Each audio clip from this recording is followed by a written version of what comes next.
Hi, a very good morning to everyone. Welcome to NUS ISS Learning Festival 2022, and welcome to the Predictive Analytics session. I'm Brian, one of the senior lecturer and consultant with the data science practice. Without further ado, let's go into the topic itself. First thing first, what is predictive analytics?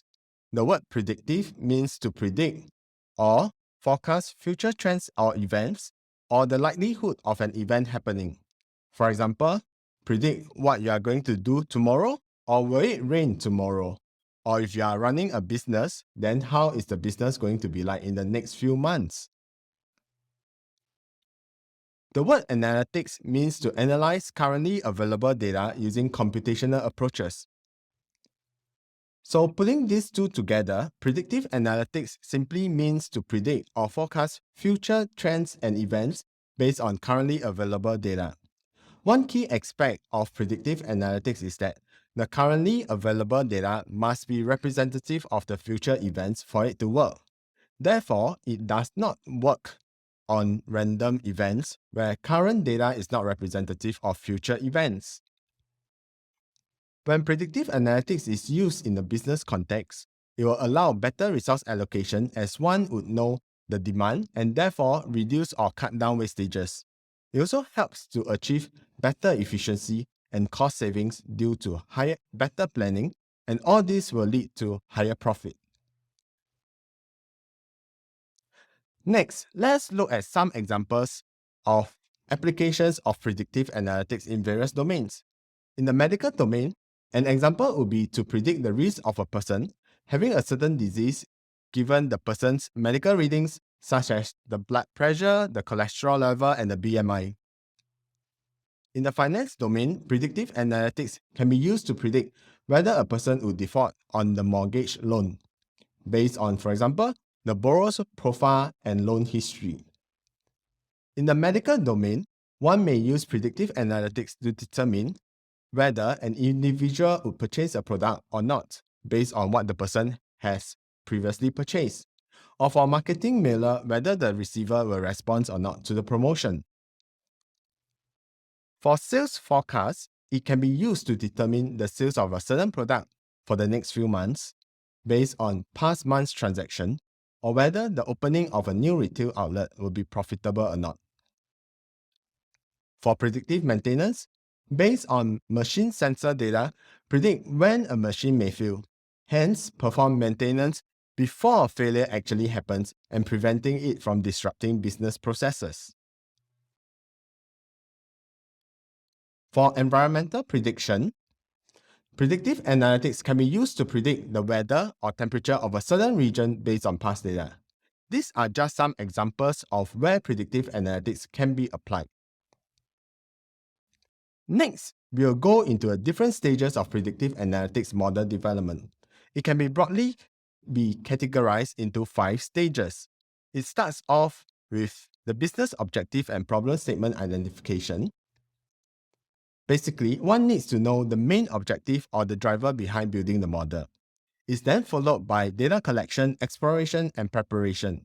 In this stage, find out whether the company has the data or where to get the data. Also, what are the data pre-processing or preparation required for the model development? In stage 3, we have the model development and testing. After the created model is tested to be satisfactory, one may perform model development or model deployment. Things do not end at the deployment stage. After it is deployed, companies still have to keep track of it and perform model monitoring and maintenance. Let's go into more details on the business objective and problem statement identification.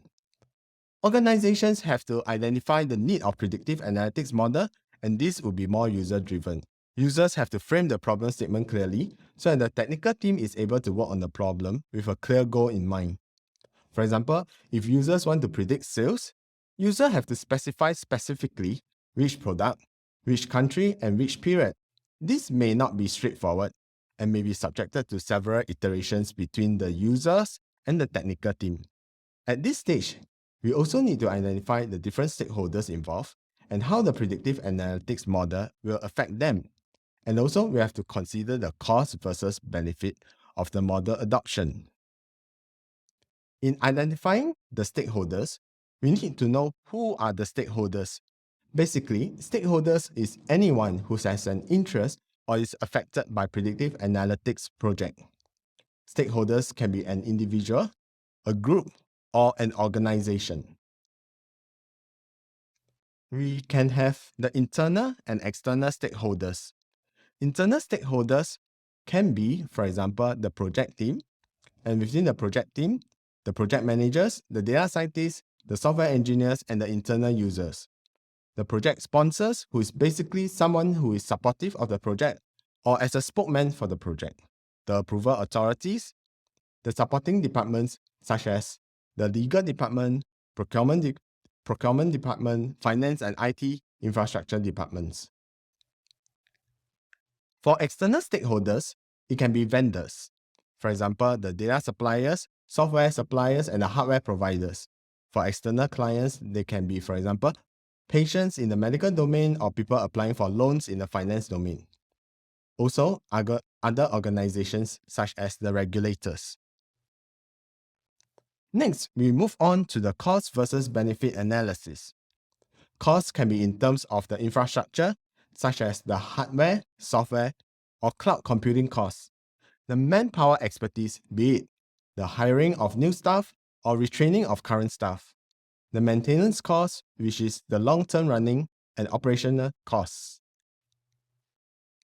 Benefits of predictive analytics model can be in terms of, for example, cost savings and efficiency due to better resource allocation, increase in profit due to knowing better which factor actually contributes to the sales. Next, we move on to the data collection, exploration, and preparation stage. In this stage, we'll start off with the data collection. The origins of the data can be from within the department or organization. Check what data is available in the organization, whether the data has already been collected and residing somewhere within the organization. With the current data, is it enough for the modeling purpose, and can the predictive analytics objective be achieved? If not, one may need to request for more data from external departments or organizations such as affiliated organizations. One may also need to engage vendors for new data collection or look at open source data. The issue with open source data is that it may not be verified and there could be some data integrity issues. The data can also be from local or overseas, depending on the situation required. Next, we'll go into the data exploration and analysis and the data pre-processing stage. This is a very important stage, and as the saying goes, garbage in, garbage out. If the data preparation stage is not done correctly, the performance of the predictive analytics model will not be good. So one has to check whether there are missing data, outliers, erroneous data, and so on.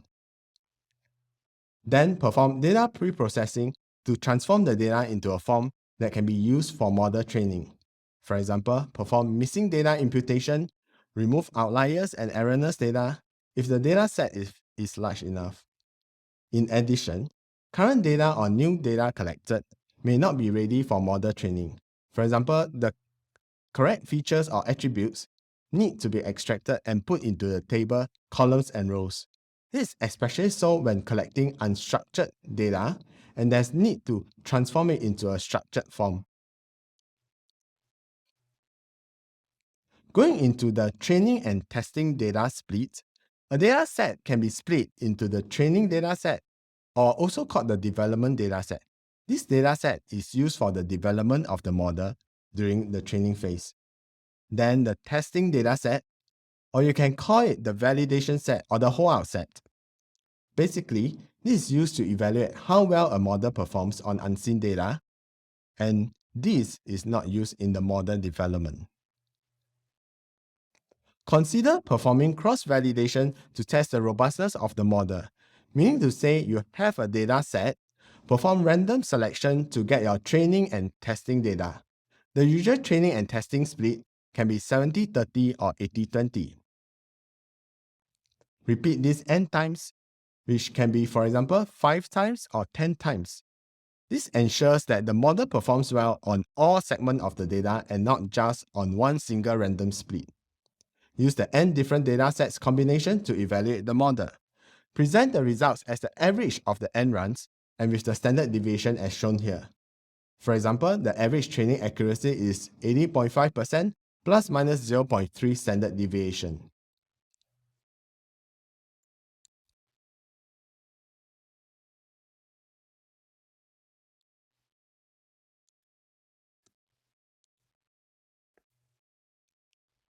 Okay, after you have finished with your training and testing, the accepted model should perform well on both the training and testing datasets.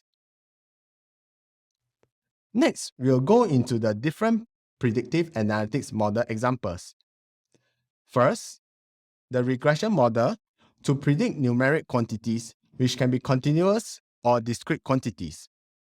Examples of regression model applications can be to predict revenue based on marketing expenditure spend or car sales based on car features. For classification model is to predict categorical quantities, which can be two-class problem or multiple class problems. For example, predict whether a consumer will buy a product or not, or among a few diseases, which disease is a patient likely to contract. For forecasting models, is to predict future quantities based on the previous trend. For example, forecast the next few months' temperature based on the historical data. Here are some regression models example. On the left is a simple linear regression model which aims to fit a straight line or for a given set of data points by minimizing the error term. As shown in the diagram, the error or residual is given by the distance between the actual points and the predicted values. On the right-hand side of the other examples of the regression model, the quadratic regression model for quadratic curve, and the multiple linear regression model where there are multiple input variables. Here are some classification model examples. At the top is the decision tree. At the bottom left is the random forest, where it consists of several decision trees. The final output or decision is based on majority voting of the various decision trees. At the bottom right is the deep neural network. The input layer represents the input features. The hidden layer is where the processing takes place. And the output layer gives the classification output on the confidence level of the different output classes. For forecasting model examples, there are the autoregressive integrated moving average model, or in short, the ARIMA model, and the seasonal variant of the model, which is called the seasonal ARIMA model. It is usually represented by the parameters PDQ, which represents the different components as shown on the right. P is the autoregressive part, D is the differencing part, Q is the moving average part.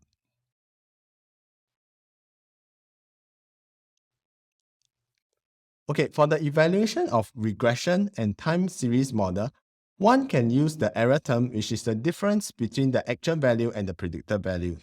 Some of the common metrics that can be used are the root mean square error or the mean absolute percent deviation. For the evaluation of classification model, a common evaluation metric would be the classification accuracy, where C is the total number of correctly classified samples and N is the total number of samples. However, is accuracy the only evaluation matrix? The answer is no. We can actually further analyze the model by breaking down the results in terms of confusion matrix. So let us consider a binary classification problem where the outcomes can be negative or positive.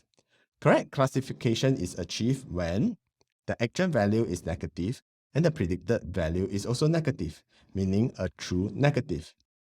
Or when the actual value is positive and the predicted value is also positive, meaning a true positive.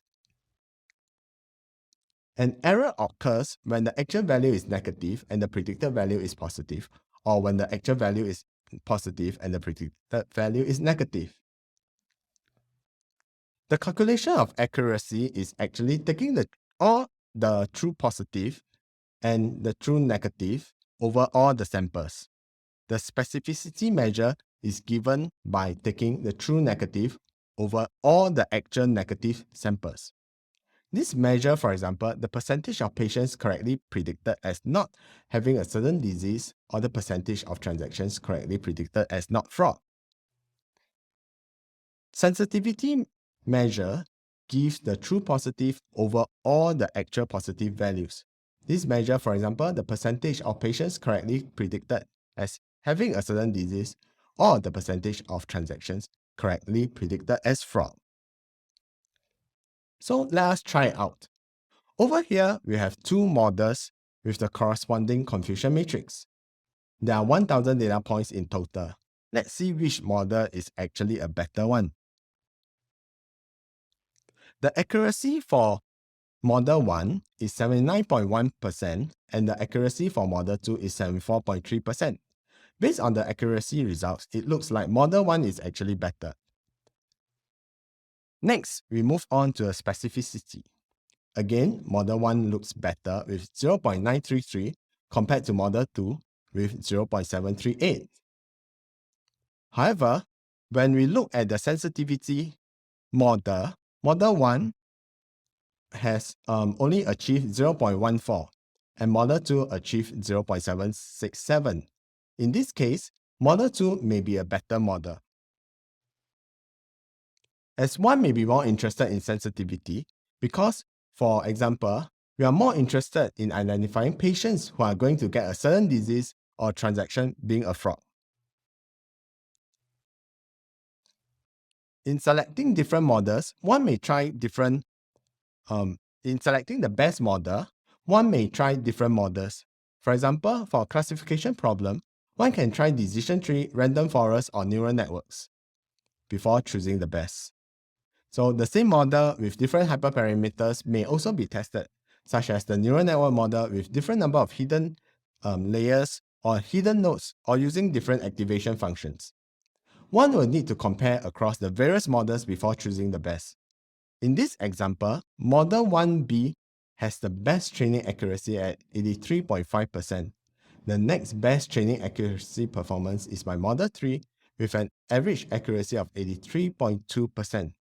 However, Model 1 has a higher standard deviation of 2.3, or Model 1B has a higher standard deviation of 2.3 as compared to Model 3, which has a lower standard deviation of 1.3.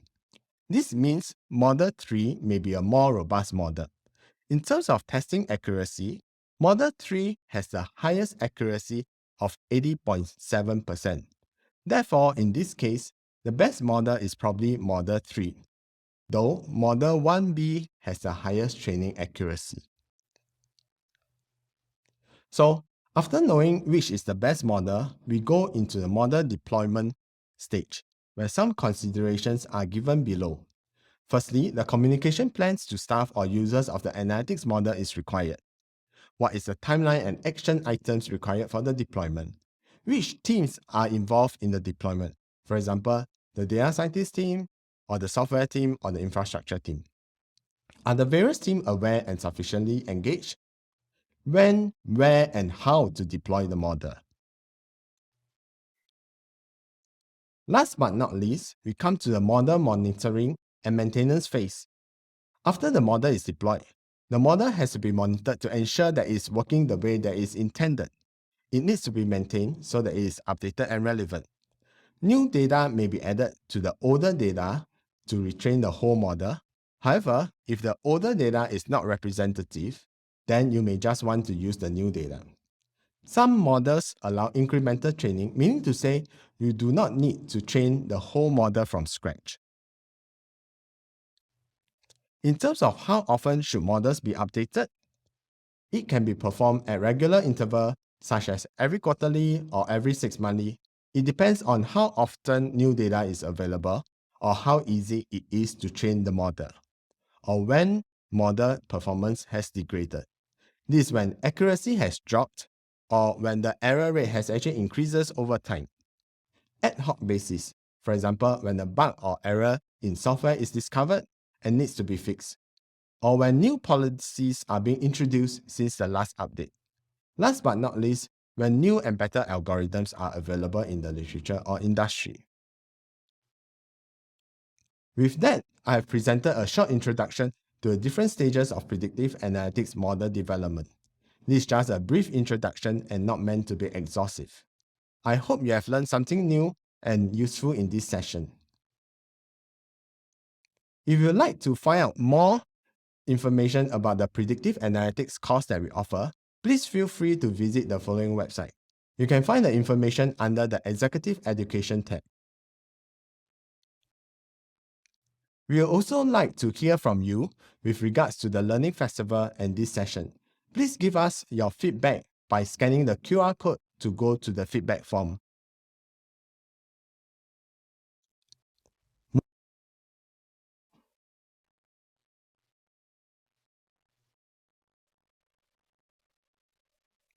Okay, now we are at the Q&A session.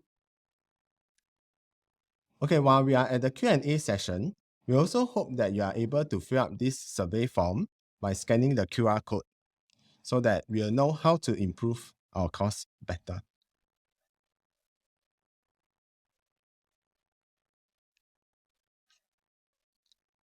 Okay, right now we'll wait for the questions to come in.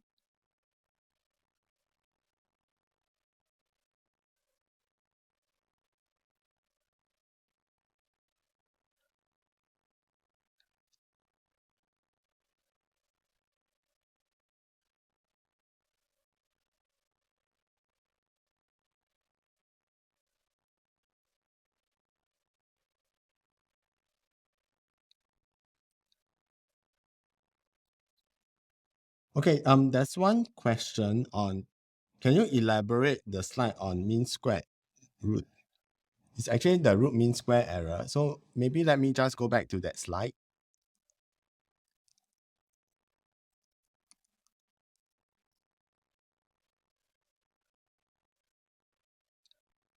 Okay, I believe the question is pertaining to this with regards to root mean square error. So basically, right, the evaluation of the regression and time series model, we are actually looking at the error term itself. So the error is given by the residual or the difference between the actual value and the predicted value. And the root mean square error is given by this formula. You notice that the error term is actually squared. The reason behind this is that because error can be both positive and negative, you do not want the negative and positive to cancel out each other, so you actually square it. Okay? Then you take the mean of it, which is the average. That's why it's divided by the n. Then after that, you take the root of it, which is given by the square root as shown in the slide. So overall, the root mean square error is given by this formula.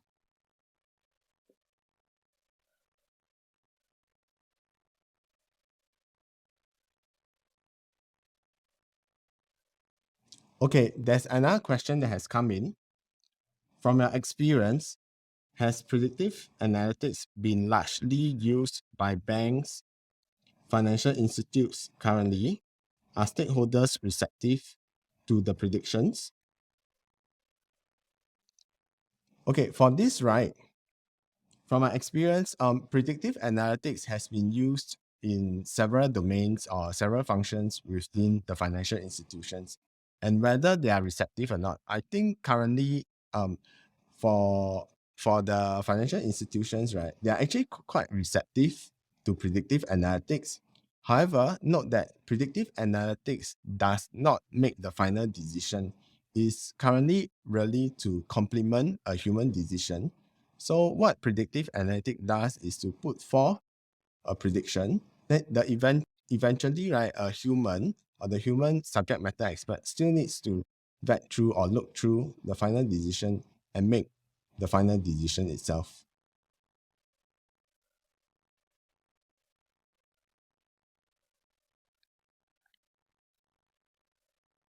Okay, another question came in.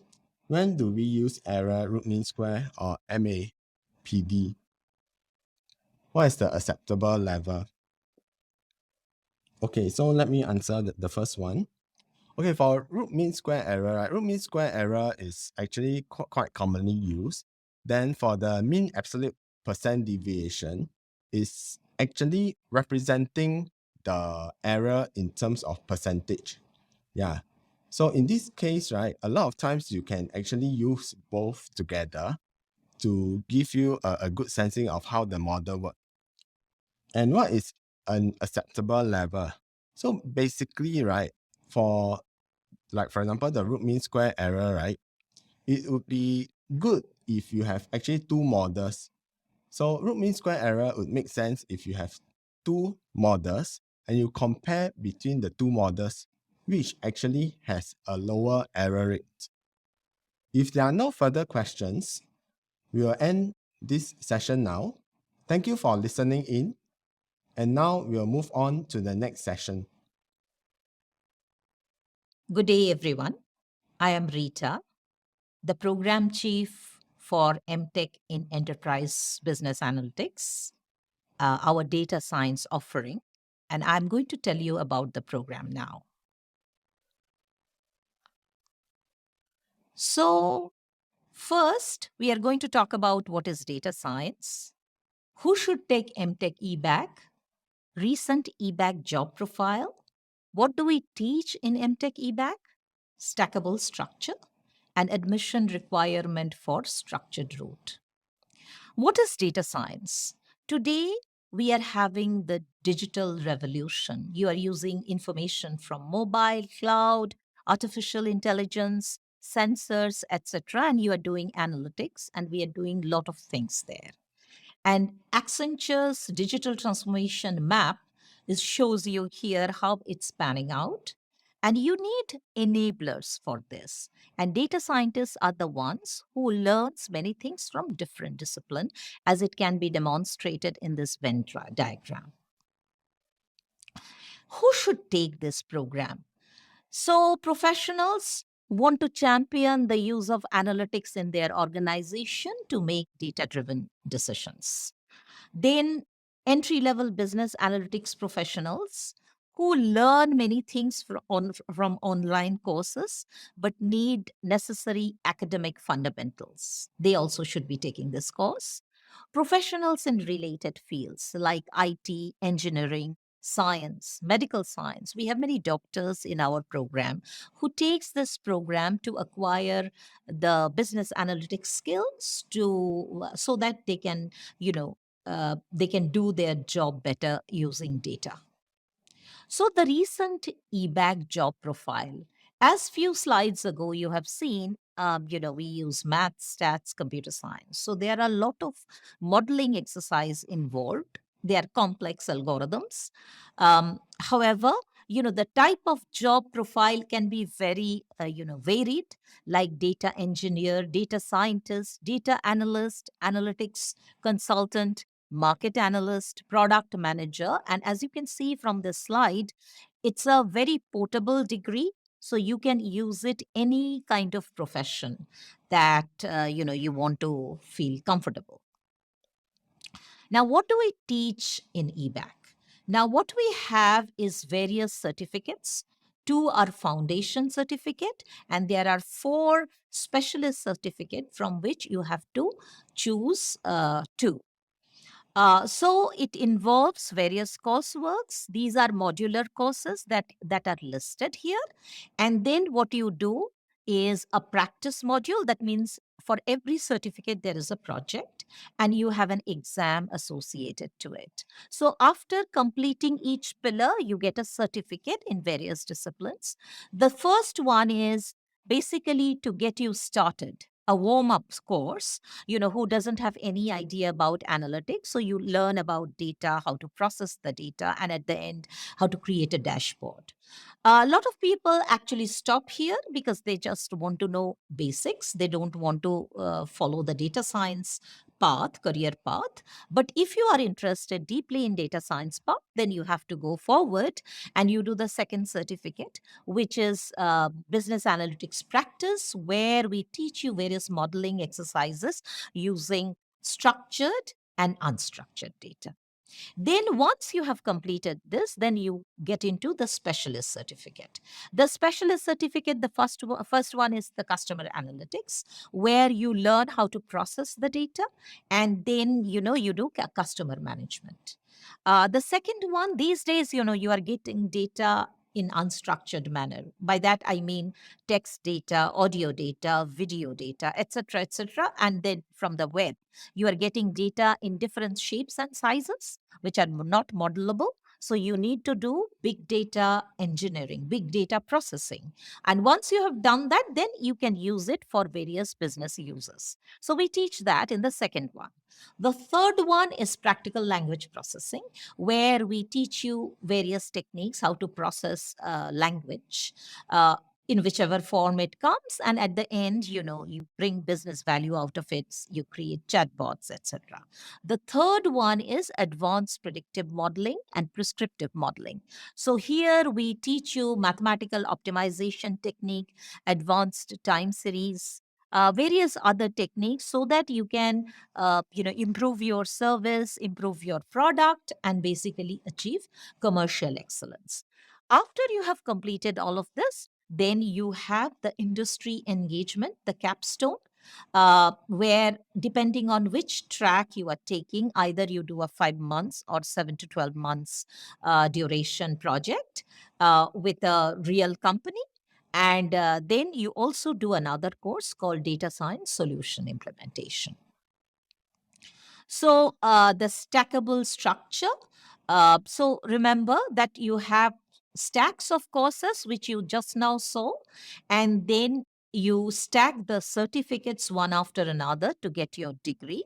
So as you can see, right hand side, the stacking the 4 certificates together with capstone and DSSI, Data Science Solution Implementation course. So here you have the structured route, where the curriculum is exactly same for both the tracks, but the structured route, you write exam, you go through a screening process, then you go through an interview. For full-time program, it starts in August, duration 1 year. The part-time program, it's 2 years, starts in January.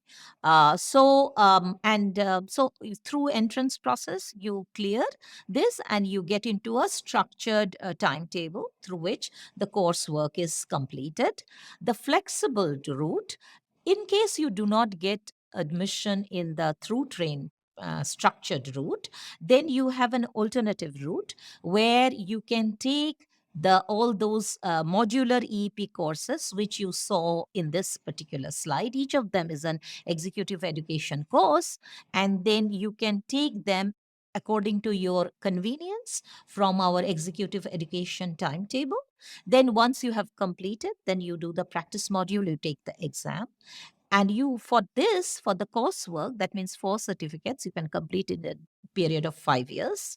And then for the capstone, you are given a 2 years timeline within which you select a 7 to 12 months consecutive months period to complete your practice project. And that completes your degree. Remember that you have to get a CAP of minimum 3 to qualify for the MTech degree. The last slide is the admission requirement for structured route. So in order to get this degree, you need to have a good bachelor's degree in mathematics, statistics, econometrics, management science, operations research, or IT, or any other science. As I said, some medical doctors also come here. You need to have a minimum GPA of B or 60%, equivalent in NUS, NTU, or SMU. You need to be proficient in English, both written and spoken. Of course, for Singaporeans, that's not an issue. You need to have at least 2 years of relevant experience. When I say relevant experience, you should be doing something in the where you are using various types of quantitative methods. And then if you know R and Python in advance, that will be beneficial to you. If you don't, then you have to pick up that quickly. When you join the program, you have to pass an NUS ISS entrance exam, and then if you are shortlisted, you have to go through an interview. And then, of course, we have quota based on that. It's competitive, so you have to sort of satisfy our criteria and get the admission. For the flexible path, anybody can join, and towards the end, once you have kind of qualified, then we will be looking at what you have achieved, and based on that, we will be giving you the degree. I have pretty much explained to you in short about our degree. If you have any further question, the website link is provided. And you can go there. Any other additional information you can obtain there. And after this talk, I will have a Q&A session. So if you have any question, I can answer that. But please visit our website. All the details about deadlines, etc., is provided there. An example of the exam entrance test, it's provided. So thank you very much for listening, and this is for our feedback. Uh, so, thank you for listening. Uh, uh, thank you very much. Just now, I'm getting a question during this Q&A session. Any tips on how to prepare for the entrance test and interview? What I just now mentioned, that you can go to that website. There is a sample test provided. You can practice that. And that pretty much is the preparation you can do in terms of our questions are on mathematics, statistics, a little bit of on computer application, not coding related, but environmental situation as far as usage of computers are concerned.